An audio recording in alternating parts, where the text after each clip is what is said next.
देखिए, मियां भाई की एक बड़ी बुरी आदत है और वो ये कि जहां भी खाली पड़ी सरकारी जमीन देखते हैं टोपी रख देते हैं। देखते देखते वहां मस्जिद, मजार, ईदगाह या मदरसा खड़ा हो जाता है। सरकारी जमीनों पर कब्जे वाली ये चाल पहले चल जाती थी, लेकिन जब से योगी आए हैं ऐसा हर कब्जा खतरे में। बाबा ने अपना बुलडोजर खुला छोड़ दिया है जिसने तांडव मचा रखा है और आलम यह है कि भाईजान दुआ मांगते फिर रहे हैं कि बुलडोजर से किसी तरह जान छूटे, लेकिन दुआ कबूल नहीं हो रही, जिसकी गवाही ये आंकड़े दे रहे हैं। देखिए, 2025 से अब तक 9 जिलों में ताबड़तोड़ बुलडोजर एक्शन हुआ है। इनमें श्रावस्ती, बहराइच, सिद्धार्थनगर शामिल हैं।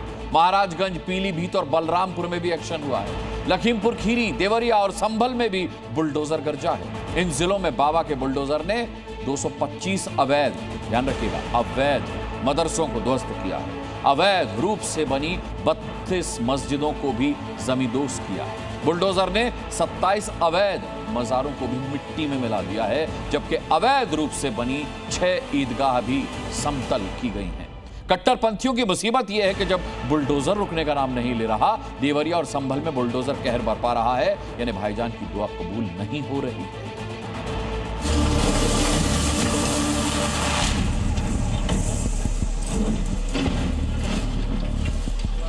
हमारा बनाया हुआ था, अब टूट रहा है, तो क्या बीत रही है ये तो आप समझ सकते हैं।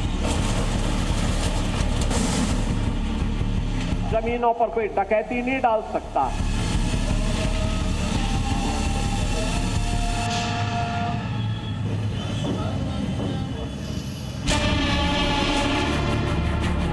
जो भी चल रहा है बुलडोजर वो कलेजे पे चल रहा है। जो कलेजा अभी फटा जा रहा है वो उस वक्त बल्लियों उछल रहा था जब सरकारी जमीन पर कब्जा कर पूरी कामयाबी के साथ अवैध मजार खड़ी की जा रही थी।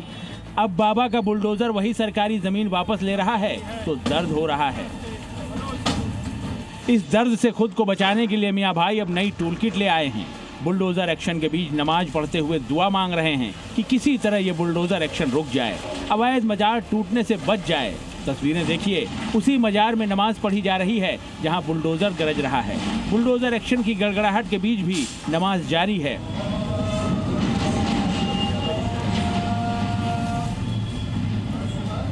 अब्दुल शाह गनी बाबा की यही वो मजार है जिस पर 3 दिनों से बुलडोजर चल रहा है। बुलडोजर कार्रवाई के बीच ही मजार में जौहर की अजान के साथ साथ असर की नमाज पढ़ी गई। एक शख्स जौहर के समय की अजान दे रहा है, जबकि कई लोगों ने अवैध मजार पर असर की नमाज पढ़ी। ये अलग बात है कि मियां भाई की ये टूल किट भी काम नहीं आई। नमाज का कोई असर होता नहीं दिखा। बुलडोजर ने मजार का सारा अवैध कब्जा ध्वस्त कर दिया। जो भी अवैध था सब समतल कर दिया।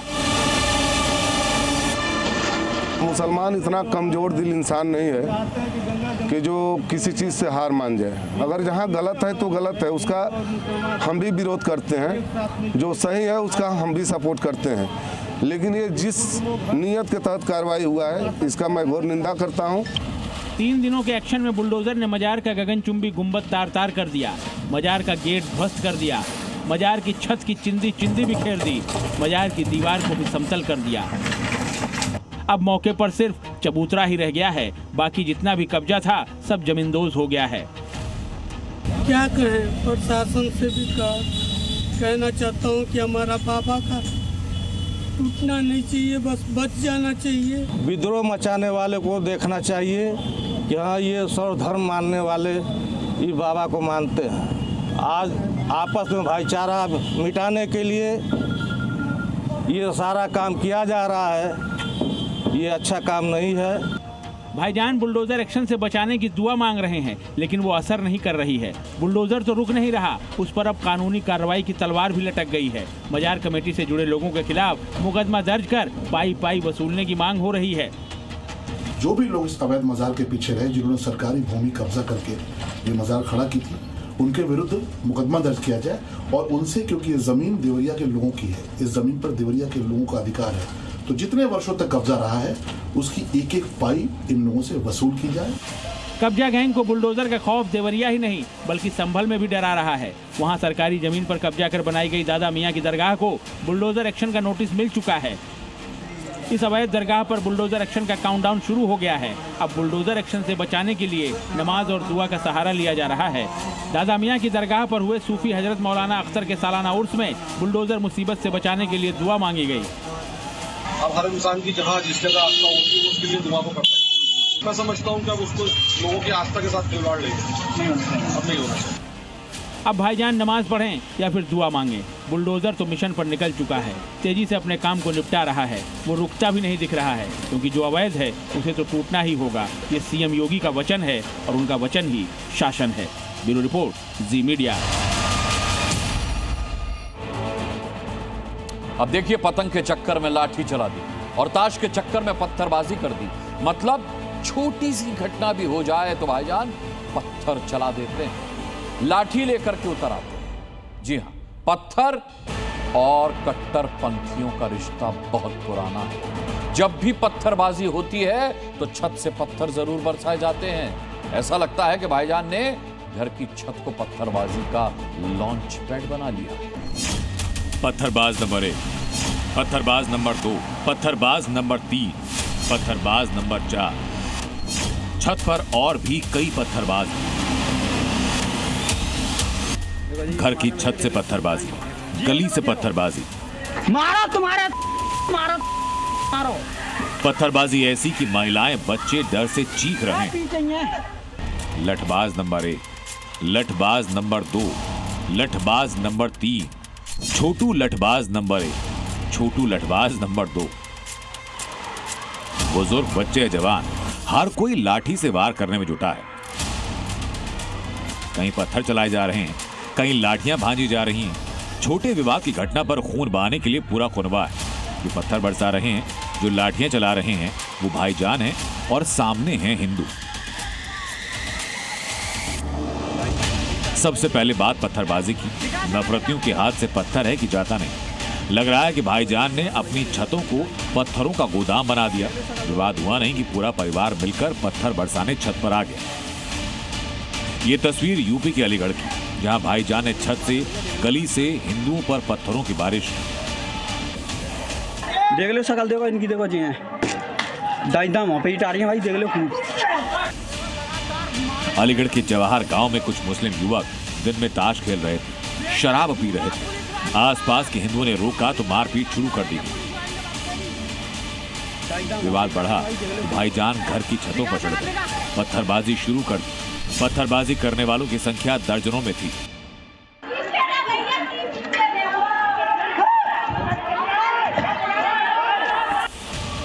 दो घंटे तक इलाका दंगा जोन जैसे हालात में था और पूरे 2 घंटे तक पत्थरबाजी होती रही। सुना नकटा गलियों घरों में पड़े पत्थर बता रहे हैं कि भाईजान ने घर पत्थरों का गोदाम बना रखा है। हिंदुओं के घर की महिलाएं डर से चीखने और रोने लगी। इधर से भी जवाबी पत्थर बरसाए गए, जिस पत्थरबाजी में आधा दर्जन से ज्यादा लोग घायल हो गए। भाईजान ने पत्थरों का अटैक देखा और अब भाईजान का लाठी अटैक देखिए। पूर्वांचल के चंदौली जिले में जमकर लठ युद्ध चल रहा है। लोग एक दूसरे के खून के प्यासे हैं। देखिए कैसे बच्चे बुजुर्ग तक लाठी लेकर मारने को हिंदुओं के घर में घुसाए। सबके हाथ में लाठियां हैं। झगड़ा था पतंग लूटने का। मामले में सब लोग घर में घुस के मारे हैं और वो लोग अंडे, छोटे छोटे बच्चे हम लोग खींच के लोग ले गए थे। 6 लोग चोटिल हो गए हैं और बच्चे लोग हैं और बोल रहे, धमकी दे रहे हैं कि अभी घर में घुस के मारेंगे। 2 लोग जमा हो गए हैं मियाँ लोग और 2 लोग फरार हैं। हिंदू और मुस्लिम बच्चों के बीच पतंग लूटने के बीच विवाद हुआ। ये बात जैसे ही भाईजान के कान में पता चली, भाईजान ने लाठी डंडों से हमला किया। गुड़ बनाए थे लोग, झपट पड़े, हम लोग पारी पर घर से बाहर निकले तो सब पूरा अंडा बच्चे परिवार सब लोग टूट पड़े। एक दिन कल परसों का बच्चों का लेके चालू हुआ है, वही पलंग बनाए थे मारने के लिए, हम लोग को मार दिए। पड़ोस के मुस्लिम परिवार के पुरुष हमला कर फरार। उन्हें पता है कि उन्होंने जो गलती की, उसके बाद योगी फोर्स उनकी डेंटिंग पेंटिंग जरूर करेगी। ब्यूरो रिपोर्ट, जी मीडिया। अब अगली खबर आपको दिखाऊं उससे पहले मेरा एक आपसे सवाल है, और ये सवाल जो इसी खबर से जुड़ा हुआ है। घर में बड़े बुजुर्गों का होना क्यों जरूरी है? इसलिए ना कि घर के छोटे अगर कुछ गलत करेंगे तो उन्हें सही और गलत का फर्क वो बुजुर्ग समझाएंगे, सही रास्ता दिखाएंगे। लेकिन काश ये बात एक मौलाना को भी समझ में आ जाती, जो चोरी करने वाले बुर्का गैंग को समझाने के बजाय न सिर्फ उनके समर्थन में खड़े हो गए हैं बल्कि उन्हें भड़का रहे हैं। ये तो वही बात हुई ना कि एक तो चोरी, ऊपर से मौलाना साहब की सीना जोरी।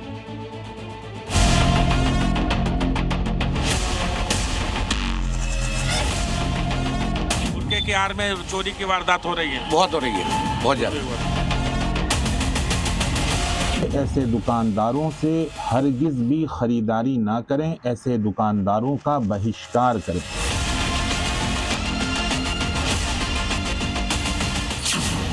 ये जमीयत दावतुल मुस्लिमीन के संरक्षक मौलाना कारी इसहाक गोरा आखिर क्या कह रहे हैं? बुर्का में महिलाएं धड़ल्ले से चोरी कर रही हैं, नकाब के पीछे साजिश चल रही है। बुर्का वाली महिलाएं चेहरा ढककर दुकान के अंदर घुसती हैं, दुकानदारों को उलझाती हैं और उसके गैंग में शामिल दूसरी महिलाएं और बच्चा चोरी की वारदात को धीरे से अंजाम देकर वहां से रफू चक्कर हो जाते हैं। ये वारदात एक के बाद एक यूपी के अलग अलग शहरों में लगातार सामने आई है। इसीलिए शहर शहर चोर मचा है, बुर्के में चोर है। वाराणसी, इटावा और झांसी समेत कई शहरों में लूट और ठगी की बढ़ती घटनाओं को देखते हुए सराफा व्यापारियों ने अहम फैसला लिया है। अब बुर्का, हिजाब या हेलमेट पहनकर आने वाले ग्राहकों को गहने नहीं बेचे जाएंगे। बुर्का है, मास्क है, हेलमेट है, हिजाब है, तो हम लोग का बस यही अभियान है कि अगर ज्वेलरी की खरीदारी करें तो कम से कम अपना परिचय दे करके, अपना चेहरा दिखा करके तब जाए, क्योंकि कोई घटना घट जाता है और पुलिस वाले कहते हैं भैया इसमें चेहरा नहीं आ पा रहा है। बुर्का गैंग शहर शहर फैल गया है। इसका मोडस ऑपरेंडी जानेंगे तो दंग रह जाएंगे। इनके निशाने पर बुजुर्ग और अकेले दुकानदार होते हैं। बुर्का गैंग ग्रुप में चलता है और साथ में इनके एक बच्चा भी चलता है। नकाब से चेहरे को ढके 1 से 2 महिलाएं दुकानदार को उलझाती हैं और चोरी का काम उसके साथ मौजूद बाकी महिलाएं और बच्चा करता है। इसी पैटर्न पर हाल ही में बिजनौर के एक दुकानदार को बुर्का गैंग ने निशाना बनाया। बुर्के की आड़ में यहाँ पर लगातार चोरी की वारदातें हो रही है, जिसके बाद से दुकानदार परेशान है और पुलिस को भी इन 3 बुर्के वाली महिलाओं की तलाश है जो बुर्के की आड़ में लगातार चोरी की वारदात को अंजाम देते हैं। सामने आए सीसीटीवी फुटेज में पहले आप इस गैंग में शामिल कुल लोगों को गिनिए। 1, 2, 3 और 4। 3 बुर्के वाली महिलाएं और साथ में एक बच्चा। देखिए, 2 महिलाएं इस वीडियो में बुजुर्ग दुकानदारों को खरीदारी के बहाने उलझाती दिख रही हैं और बाहर ये महिला और बच्चा धीरे से चोरी कर रहे हैं। वो आई, 2 अंदर खड़ी हो गई दुकान के, 2 बाहर खड़ी रही। मेरे से कहा कि भाई मुझे बैग लेना है, बैग दिखाओ। तो ऐसे करके उन्होंने इशारा किया, मैंने उधर देखा, उसके बाद में फिर वो जाने लगी। हम और वो चारों एक ही लाइन में आ गई, तो मुझे वो दिखाई नहीं दिया उठाते हुए। अच्छा, चारों एक ही लाइन में आ गए? हाँ बिल्कुल। तो चारों एक लाइन में आ गए तो आपको पता ही नहीं चला कि कौन चोरी कर रहा है? हाँ, कौन चोरी कर रहा है, क्या चीज उठाई। अच्छा, ये महिलाएं प्रोफेशनल ठग हैं, कई दुकानों को निशाना बना चुकी हैं। इन्हें तो खौफ ही नहीं है किसी का। हाँ। बस आते हैं और काम कर जाते हैं। और वो जो महिलाएं हैं उन्होंने एक जगह थोड़ा करा ये काम। हाँ। वो भी मैं उधर गया पनीले, तो वहाँ भी जिक्र हो रहा था कि वो पता लगा कि किसी का टीन भी उठाया उन्होंने, पता ही नहीं लगता। बस अब चेहरा ढक रखा उन्होंने और ले गए हमें। क्योंकि बुर्के की आड़ में तलाशी थोड़ी ली जाती है हर एक की। इससे पहले ये महिलाएं झांसी में ज्वेलरी शोरूम में और आगरा में कपड़े के शोरूम में चोरी कर चुकी हैं। इस बुर्का गैंग से बचने के लिए अब व्यापारियों ने अपने दुकानों के बाहर पर्चे चिपका दिए। बुर्के में आए ग्राहकों की दुकानों में एंट्री बैन कर दी गई है। लेकिन यह फैसला मौलाना साहब को खटक रहा है। बुर्का गैंग को कंट्रोल करने की नसीहत देने के बजाय वो बुर्का नशी महिलाओं को उकसा रहे हैं। ये महिलाओं का अपमान है। ऐसे दुकानदारों से हरगिज भी खरीदारी ना करें, ऐसे दुकानदारों का बहिष्कार करें। पर्दा या नकाब सिर्फ मुस्लिम महिलाएं नहीं करती, बल्कि दूसरे धर्म की महिलाएं भी करती हैं। ऐसे लोगों पर कानूनी कार्रवाई सख्त से सख्त करें। मौलाना उकसा रहे हैं, लेकिन योगी फोर्स अपने काम में जुटी है। जल्द ही बुर्का गैंग योगी की पुलिस की गिरफ्त में होगा। पीड़ित की तरफ से एप्लीकेशन मिली है, उस पर हम लोग जांच कर रहे हैं और जो बुर्का पहने हुई महिलाएं उनकी हम खोजबीन कर रहे हैं और जैसे उनके बारे में जानकारी मिलेगी उनके खिलाफ आवश्यक विधिक कार्रवाई की जाएगी, उनको नियमानुसार विधिक रूप से जेल भेजा जाएगा। मौलाना कारी इसहाक गोरा तो दुकानदारों के खिलाफ ऐलान कर रहे हैं, लेकिन बुर्का गैंग की चोरी पर चुप्पी साधे हुए हैं। मतलब बुर्का पहनकर महिलाएं चोरी करें तो वो गैर कानूनी नहीं, अगर ऐसी चोरी रोकने के लिए दुकानदार अपना नियम बनाएं तो वो गलत है। ये तो गजब है। राजू राज, जी मीडिया, बिजनौर। दिल्ली का नया तुर्कमान मिल गया है। चौंकी अहमद सही कह रहा है। तुर्कमान गेट पर फैज़े इलाही मस्जिद के आसपास हुआ अवैध कब्जा बुलडोजर ने तोड़ा था, ये आपको अच्छी तरह से याद है ना। अब दिल्ली के एक इलाके में अवैध मस्जिद और मदरसे का खुलासा हुआ है। आरोप वही है, सरकारी जमीन पर कब्जा। मामला कोर्ट में है और इस अवैध मस्जिद और मदरसे के समर्थकों में खलबली मची हुई है, क्योंकि डर है कि बुलडोजर कभी भी अवैध मस्जिद के आगे आ जाएगा।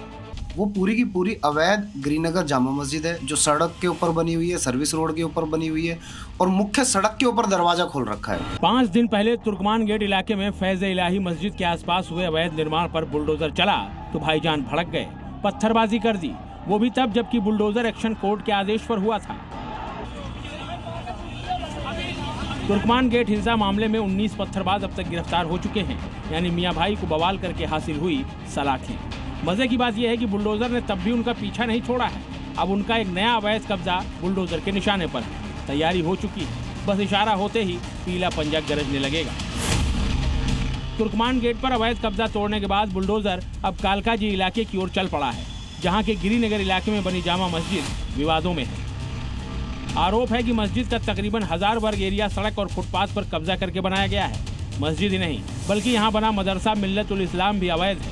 आरोप है कि मस्जिद और मदरसे का बड़ा हिस्सा सरकारी जमीन को कब्जा करके खड़ा किया गया है। इन आरोपों की पड़ताल के लिए जी न्यूज की टीम गिरिनगर स्थित जामा मस्जिद और मदरसा मिल्लतुल इस्लाम जा पहुंची, लेकिन हमें वहां कवरेज करने से रोकने की कोशिश की गई, वीडियो बनाने से मना किया गया। जी न्यूज के रिपोर्टर और कैमरामैन के साथ बहस की गई।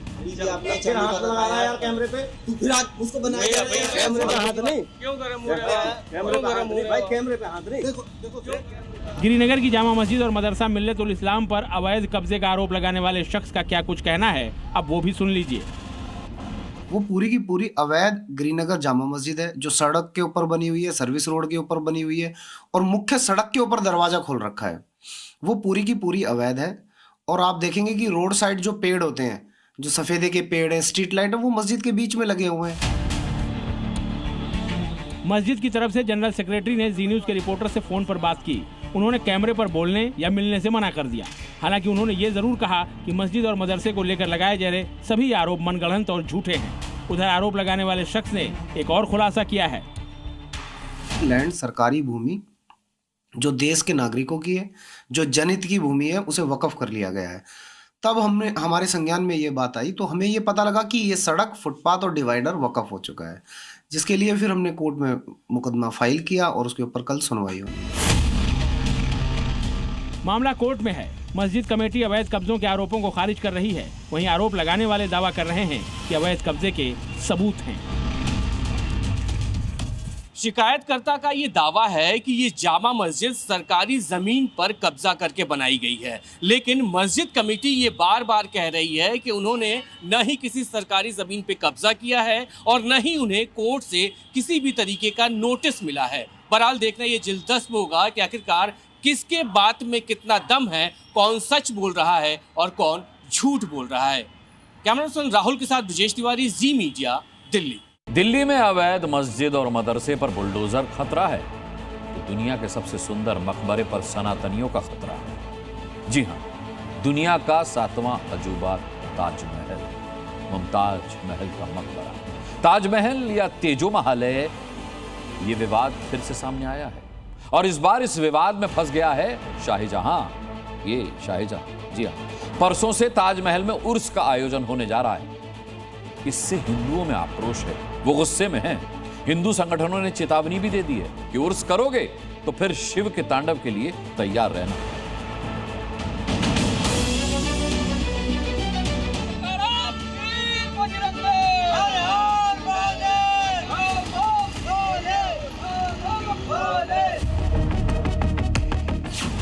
उन्होंने चादर और कव्वाली बिरयानी बंटवा दी तो हमारे उसमें धतूरा चढ़ेगा और फूलपत्र चढ़ेंगे, बेलपत्र चढ़ेंगे। बेलपत्र के बाद में 21 मीटर का ध्वज लहराएंगे।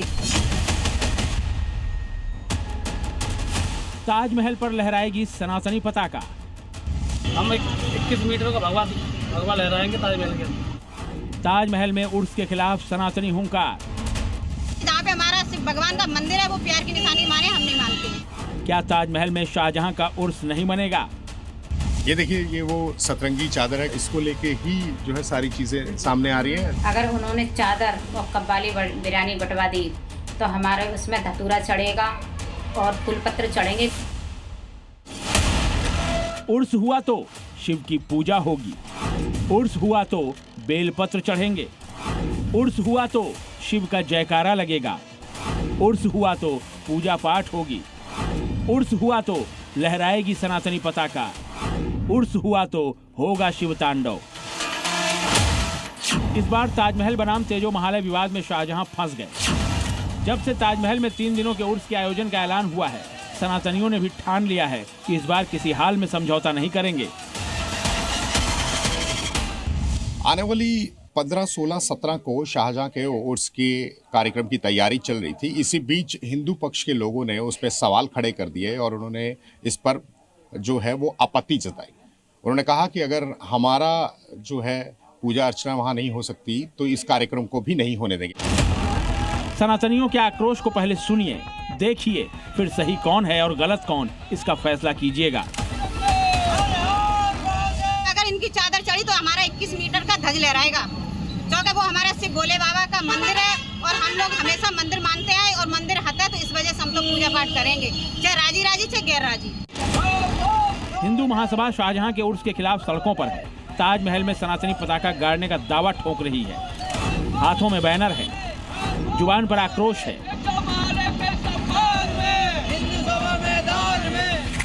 उर्स के विरोध का ये बैनर केवल शाहजहां का उर्स मनाने से रोकने के लिए नहीं है, बल्कि ये हुंकार है सनातनियों की तेजो महालय के लिए। अखिल भारतीय हिंदू महासभा के ये लोग ताजमहल के तेजो महालय होने का दावा कर रहे हैं और चेतावनी दे रहे हैं कि अगर उर्स मना तो पूजा पाठ भी होकर रहेगा। हमारा शिव मंदिर है और तेजो नाम शिव जी का है। वहाँ भगवा करें या कोई और कलर करें, ये गलत है पूरी तरह से और हम इसका विरोध करते हैं। 15, 16, 17 को हम विधि जो है कानून का पालन करते हुए विरोध करेंगे और जबरदस्त विरोध करेंगे इसका। हमारा कठोर विरोध है और विरोध के साथ ही हम इसमें आगे अपनी कार्रवाई करेंगे। जैसा भी होगा वो उच्च न्यायालय के शरण में लेके आगे करेंगे। 15, 16 और 17 जनवरी 3 दिनों के लिए ताजमहल में उर्स का आयोजन प्रस्तावित है। पुरातत्व विभाग और उर्स कमेटी ताजमहल के अंदर आयोजन करने जा रही हैं। इससे पहले भी ताजमहल के अंदर गंगाजल चढ़ाने की कोशिश की गई थी। देवों के देव महादेव की पूजा का प्रयास हुआ था। अब उर्स को लेकर नया बवाल खड़ा होता दिख रहा है। हिंदू उर्स को पूरी तरह नियमों के विरुद्ध बता रहे हैं। सुप्रीम कोर्ट के निर्देश हैं कि ताजमहल के अंदर कोई भी धार्मिक आयोजन नहीं हो सकता। इसलिए सवाल उठ रहा है कि फिर किसके आदेश पर उर्स का आयोजन हो रहा है। देश हित में कुछ देर पहले हमने आपको एक रिपोर्ट दिखाई थी कि कैसे बुर्के वाली महिलाएं चोरी कर रही हैं। अब देखिए, शुक्र है कि बुर्का चोरों का एनकाउंटर नहीं हुआ, क्योंकि योगी फोर्स का रिकॉर्ड है कि गहने चुराने और लूटने वाले बुलेट का शिकार हो जाते हैं। और इसके बारे में बुर्का गैंग को दौलत खान से बेहतर कोई नहीं बता सकता। बीती रात योगी फोर्स ने उसे लंगड़ा कर दिया है।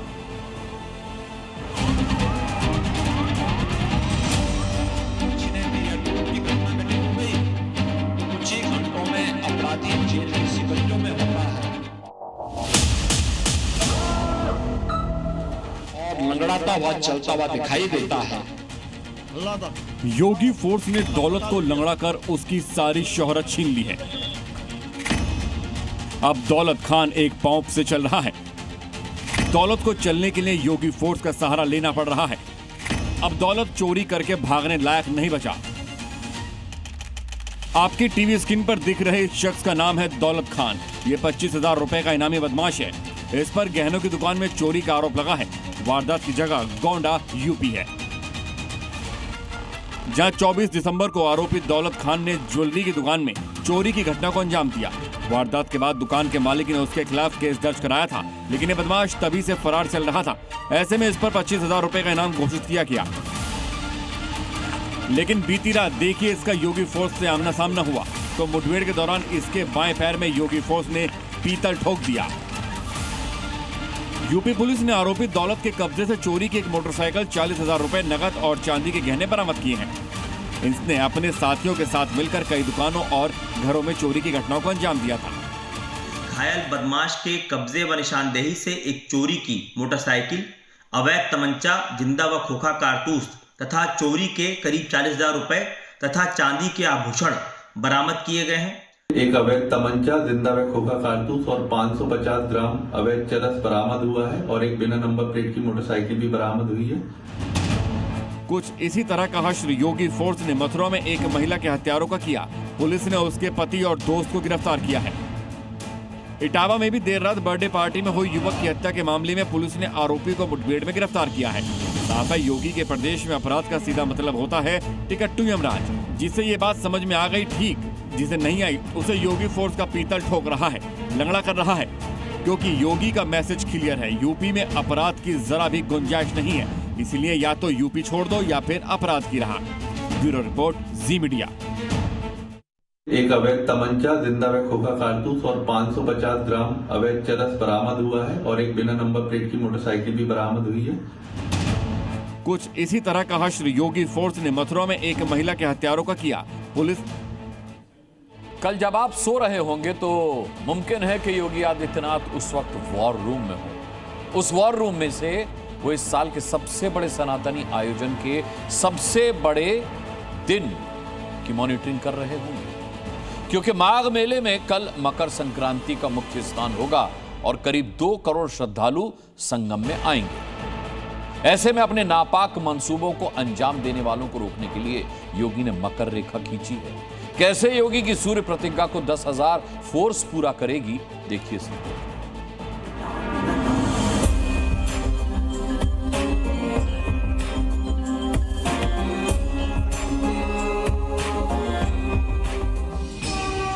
भव्य,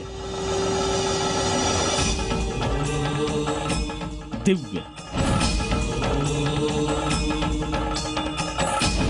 अद्भुत। बस अब से कुछ घंटे के बाद ऐसा ही दृश्य दिखेगा जब एक ही जगह पर जन सैलाब उमड़ेगा, आस्था की डुबकी लगेगी, हर हर गंगे की जयकार होगी। ये दृश्य है संगम का, जहां 2026 के सबसे बड़े सनातनी मेले के सबसे बड़े स्नान की उल्टी गिनती शुरू हो चुकी है। संगम में चल रहे माघ मेले में कल मकर संक्रांति का स्नान होगा। मकर संक्रांति 2 दिन होने के चलते ये स्नान कल और परसों भी होगा। एक अनुमान के मुताबिक संगम स्नान के लिए 2 करोड़ श्रद्धालु प्रयागराज आएंगे। जब 2 करोड़ श्रद्धालु संगम में स्नान कर रहे होंगे तो योगी आदित्यनाथ लखनऊ में अपने दफ्तर में बैठकर लाइव मॉनिटरिंग कर रहे होंगे, ठीक वैसे ही जैसे उन्होंने पिछले साल महाकुंभ में किया था। योगी अफसरों के साथ संगम में लगे सीसीटीवी को अपने दफ्तर की टीवी स्क्रीन पर देख रहे थे। माघ मेले में आने वाले करोड़ों श्रद्धालुओं की सुरक्षा में योगी ने कोई कमी नहीं रखी है। संगम आने वाले श्रद्धालुओं को सुरक्षा देने के लिए योगी आदित्यनाथ ने अपने सुपर कमांडो की फौज उतार दी है। ये सुपर कमांडो हैं यूपी एटीएस के कमांडो। माघ मेले में मकर संक्रांति स्नान को सुरक्षित बनाने के लिए योगी ने 8 लेयर का सुरक्षा घेरा तैयार किया है, जिसमें यूपी पुलिस के जवान, यूपी पीएससी के जवान और अर्धसैनिक बल के जवान तैनात रहेंगे। इसके साथ ही रैपिड एक्शन फोर्स और यूपी एटीएस के कमांडो भी मुस्तैद रहेंगे। घाटों पर एनडीआरएफ और एसडीआरएफ की टीम तैनात है। सिविल पुलिस के अलावा यूपी एटीएस भी पूरे मेला क्षेत्र के चप्पे चप्पे पर नजर रखेगी। यूपी एटीएस के हम स्पॉट आपको दिखाने की कोशिश कर रहे हैं। ये किला घाट पर जो यूपी एटीएस का एंटी टेरर स्क्वाड का जो स्पॉट है उसकी तस्वीर हम आपको दिखा रहे हैं। यहीं से पूरे मेला क्षेत्र की जो निगहबानी है वो यूपी एटीएस के जवान करेंगे। इसके साथ ही यूपी एटीएस ने अपने सुरक्षा के बेड़े में एक खास हाईटेक जो नाव है उसका भी इस्तेमाल इस बार कर रही है। ये नाव जल में भी चलने में सक्षम है और ज़रूरत पड़ने पर बालू यानी रेतीली मिट्टी पर भी चलने में सक्षम है। एटीएस कमांडो सिर्फ संगम के किनारे ही नहीं, नदी में भी पेट्रोलिंग कर रहे हैं ताकि कोई आतंकी, कोई कट्टरपंथी घुसपैठ न कर सके। गंगा और यमुना में जल पुलिस की टीम भी लगातार पेट्रोलिंग कर रही है। संगम के हर कोने पर नजर रखने के लिए पूरे मेला क्षेत्र में 400 AI वाले CCTV लगाए गए हैं, जिनकी 24/7 लाइव मॉनिटरिंग हो रही है। ये कैमरे ऐसे हैं जो कंट्रोल रूम के इशारे पर ही अपनी दिशा बदलते हैं। इस बार संक्रांति के महास्नान पर इसलिए भी खतरा ज्यादा है क्योंकि 2 महीने पहले ही दिल्ली में आतंकियों ने ब्लास्ट किया था और हाल ही में आतंकी मसूद अजहर ने 1000 फिदायीन आतंकियों को लेकर खुलासा किया है। इसीलिए योगी आदित्यनाथ माघ मेले की सुरक्षा में जरा सी भी लापरवाही नहीं चाहते। सभी घाटों पे हमारे जल पुलिस और जो फ्लड की जो कंपनी है वो तैनात है। ATS की भी टीम अपना काम कर रही है, इसके साथ सर्वेलेंस की भी टीम लगी है। तो राउंड द क्लॉक ये लोग काम कर रहे हैं और निश्चित रूप से एक सुरक्षित ये मेला कराने के लिए हम लोग तैयार हैं। श्रद्धालुओं की सुरक्षा को देखते हुए मकर संक्रांति और मौनी अमावस्या स्नान पर्व पर त्रिवेणी में नावों के संचालन पर पूरी तरह से रोक लगा दी गई है। यानी कोई रिस्क नहीं, कोई ढील नहीं, कोई लापरवाही नहीं। जिस तरह से योगी ने महाकुंभ से आतंकी साए को दूर रखा है, वैसी ही तैयारी मिनी महाकुंभ को लेकर भी है। मोहम्मद गुफरान, जी मीडिया, प्रयागराज। CM योगी सूबे में कानून का राज चाहते हैं। इसके लिए हर कदम उठाया जा रहा है। अपराधियों को सुधारने की चेतावनी लगातार दी जा रही है, लेकिन बावजूद इसके कुछ लोग अपनी हरकतों से बाज नहीं आ रहे। ऐसे में उनका इलाज बहुत जरूरी हो जाता है। कानपुर में कुछ ऐसा ही हुआ। कानून तोड़ने वालों को योगी फोर्स ने फिर योगी स्टाइल में ट्रीट किया। उनको ऐसा ट्रीटमेंट दिया। देखिए।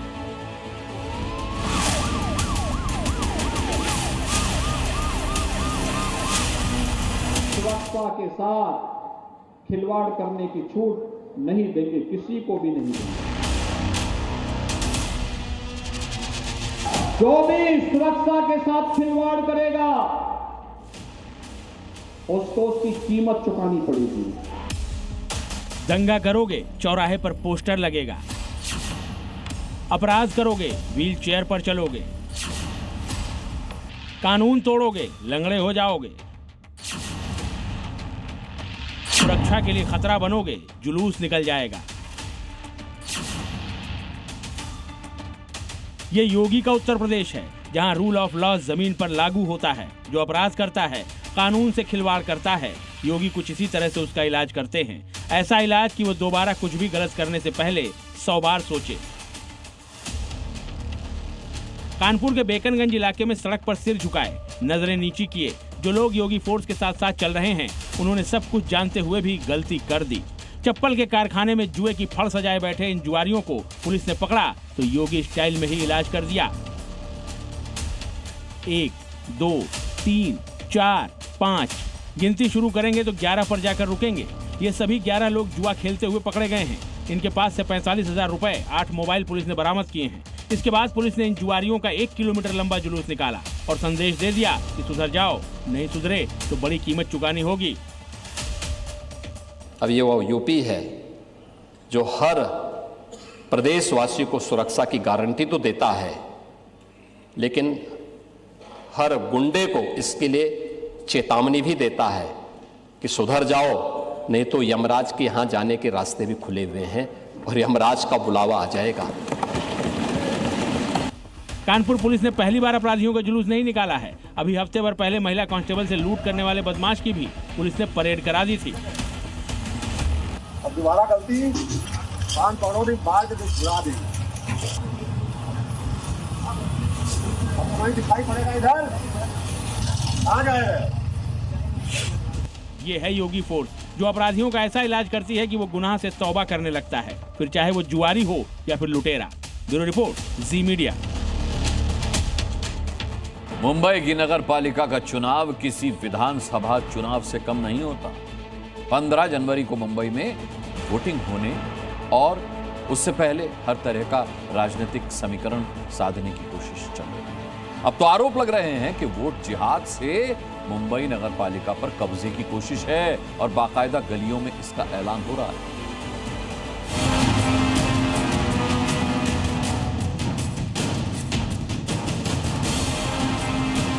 राम की जगह खान बोलकर वो गाना यानी वो राम की भी उनका भी दुरुपयोग कर रहे हैं। मुंबई में मियां भाई एक तरफा वोट करेंगे।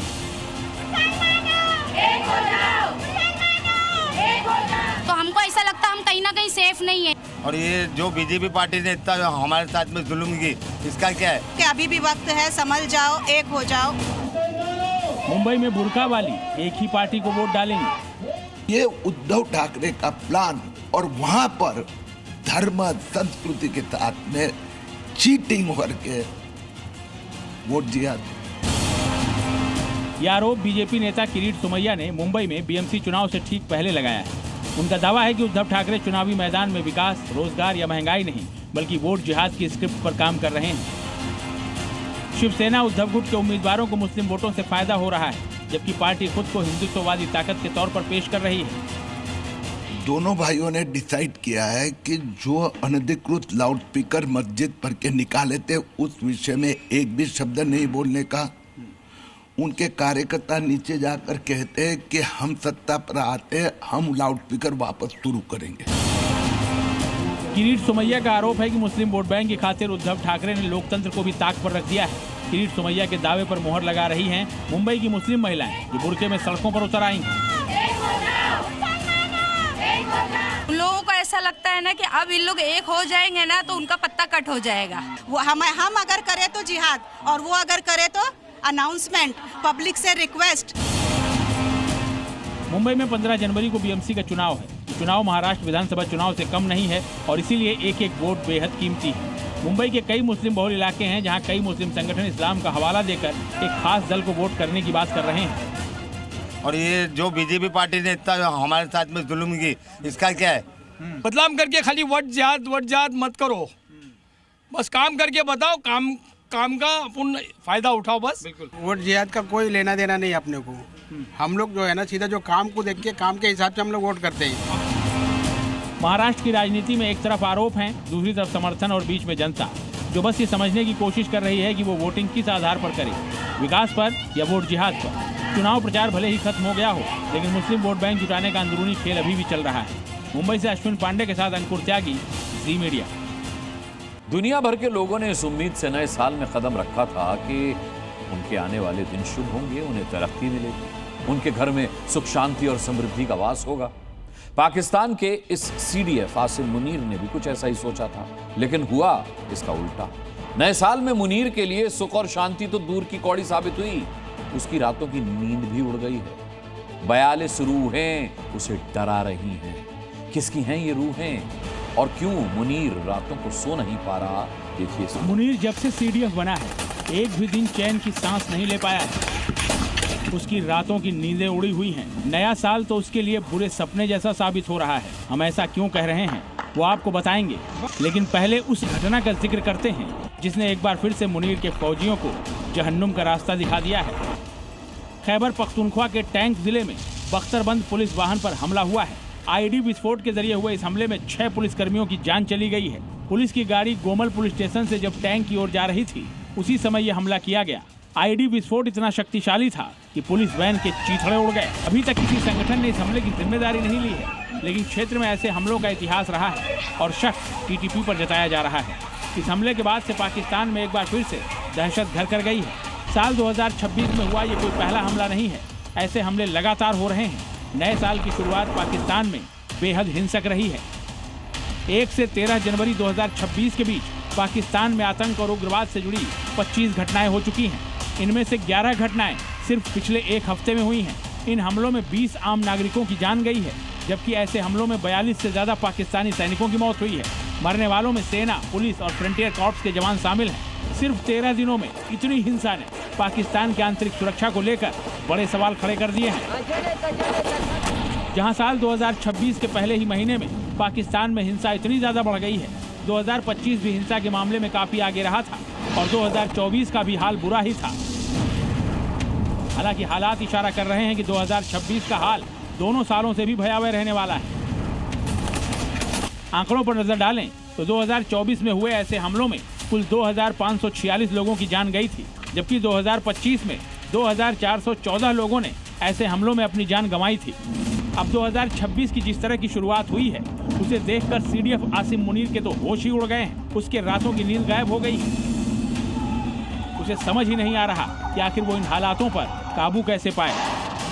टीटीपी हो या फिर बीएलए या फिर दूसरे आतंकी संगठन, हर कोई मार रहा है और मुनीर और उसकी फौज बेबस और लाचार नजर आ रही है। ब्यूरो रिपोर्ट, जी मीडिया।